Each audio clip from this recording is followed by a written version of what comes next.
Long Island loses a son of the soil, the country, a patriot. Former Cabinet Minister Tennyson died early this morning, just days after being released from hospital.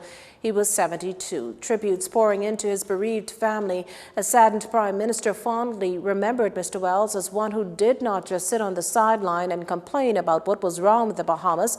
So many, he said, admired the resolve Mr. Wells displayed at any task to which he applied himself. In a statement, Agriculture Minister Michael Pintard said, "To say the BAMSI chairman's passing was a shock is an understatement, having just spoken with him on Monday." Cabinet Ministers Peter Turnquest and Dr. Dwayne Sands shared similar sentiments. Tennyson Wells was a vocal supporter of Adrian Gibson in his bid to win the Long Island constituency in the 2017 general elections.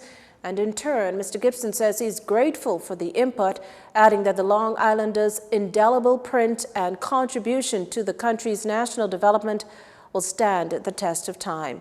Calling into Love 97's Issues of the Day talk show today was Wells's former cabinet colleague and longtime friend Algernon Allen, who said learning of Mr. Wells's passing was like a balloon popping.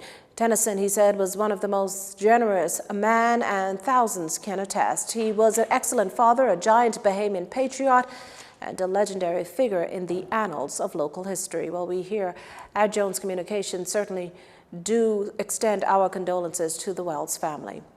A very special day here, meantime, for Jones Communications, the company's radio arm, Love 97, celebrating a quarter of a century as a private radio station here in the Bahamas. Here's CEO Wendell Jones.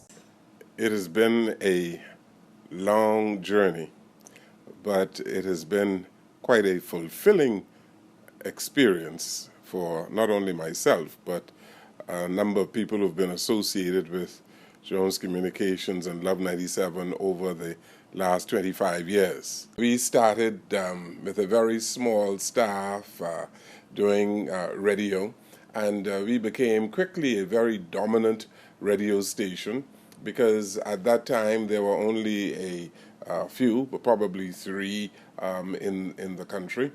And then we grew into Grand Bahama, and we then developed television, and we expanded our newspaper operations. On the station's first show, Mr. Jones set out to transform broadcasting for the better by offering programming to enhance the social, religious, economic, and political well-being of the country.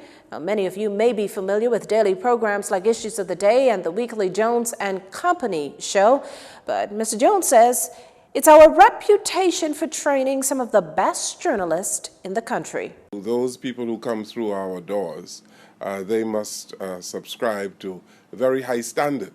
And many of them come from colleges and universities, and they come with theoretical knowledge, but we ensure that they have the kind of practical experience to do the kind of work that they ought to do. And another good thing about it is that in this media enterprise, you are involved in the production of news for radio, television, as well as newspaper. And so you are a well-rounded journalist by the time you leave Jones Communications. And on that note, thank you for tuning in for more than 2 decades.